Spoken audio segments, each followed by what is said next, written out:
ಭಾರತೀಯ ಜನತಾ ಪಾರ್ಟಿಯಿಂದ ಸನ್ಮಾನ ಇವತ್ತು ನೂತನವಾಗಿ ಪಕ್ಷದ ಅಧ್ಯಕ್ಷರಾದಂಥ ರಾಘವೇಂದ್ರ ಅವರಿಗೆ ಜವಾಬ್ದಾರಿಯನ್ನು ಕೊಟ್ಟಿದ್ದ ನಂತರ ಆ ಜವಾಬ್ದಾರಿ ಸ್ಥಾನವನ್ನು ಇವತ್ತು ಅದು ಅಲಂಕರಣೆ ಅಂದರೆ ಅವರು ಜವಾಬ್ದಾರಿಯನ್ನು ನಿರ್ವಹಿಸ್ತಿದಾರ. ಆ ಕಾರ್ಯಕ್ರಮ ಸಲುವಾಗಿ ಬಂದು ನಂತರ ವೆಂಕಟೇಶ್ ಅವರು ಬಹಳಷ್ಟು ದಿನಗಳಿಂದ ಅವರು DC ಆಫೀಸ್ ಎದುರುಗಡೆ ಧರಣಿ ಮಾಡ್ತಾ ಇದ್ದಾರೆ.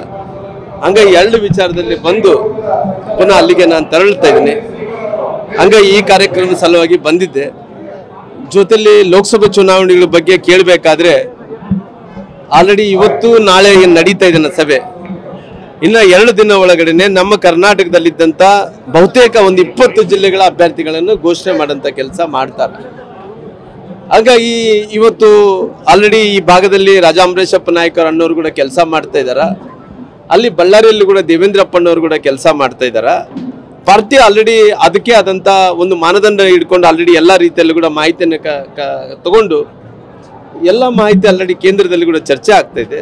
ಬಹುಶಃ ಇವೆಲ್ಲ ಮಾನದಂಡಗಳ ಮೇಲೆ ಆದಷ್ಟು ಶೀಘ್ರದಲ್ಲೇ ಅಭ್ಯರ್ಥಿಗಳನ್ನು ಘೋಷಣೆ ಮಾಡೋಂಥ ಕೆಲಸ ಕೂಡ ಆಗುತ್ತೆ. ತಾವು ಕೂಡ ಆಕಾಂಕ್ಷಿ ಇದ್ದೀರಾ ಸರ್?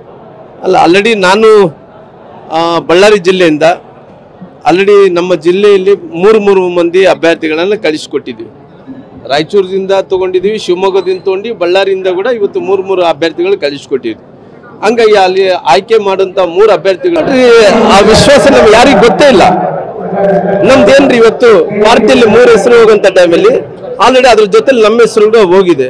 ಆ ಹೈಕಮಾಂಡ್ ಇದೆ, ನಮ್ಮ ರಾಷ್ಟ್ರೀಯ ನಾಯಕರು ತೀರ್ಮಾನ ತಗೊಂತಾರ. ಇದ್ರೆ ಕೆಲಸ ಮಾಡ್ತೀವಿ, ಇಲ್ಲಿದ್ರು ಕೂಡ ಕೆಲಸ ಮಾಡ್ತೀವಿ. ಪಾರ್ಟಿ ಸಲುವಾಗಿ ಕೆಲಸ ಮಾಡ್ತೀವಿ, ದೇಶದ ಸಲುವಾಗಿ ಕೆಲಸ ಮಾಡ್ತೀವಿ. ಲೋಕಸಭೆಗೆ ರಾಮುಲ್ ಅವರ ಅನಿವಾರ್ಯತೆ ಇದೆಯಾ ಸರ್ ಈಗ? ಅಲ್ಲ, ಅನಿವಾರ್ಯತೆ ಇದೇನಾ ಇಲ್ಲ ಅನ್ನೋಂಥದ್ದು ನನಗಂತೂ ಏನು ಗೊತ್ತಿಲ್ಲ. ಸದ್ಯಕ್ಕಂತೂ ಇವಾಗ ಆಲ್ರೆಡಿ 3 ಹೆಸರುಗಳು ಕಳಿಸುವಂಥ ಟೈಮಲ್ಲಿ ನಮ್ಮ ಹೆಸರು ಕೂಡ ಕಳಿಸಿದಾರ. ಇವತ್ತು ಪಾರ್ಟಿ ತೀರ್ಮಾನ ತಗೊಂಡು ಪಾರ್ಟಿ ಸಲುವಾಗಿ ಕೆಲಸ ಮಾಡ್ತೀವಿ.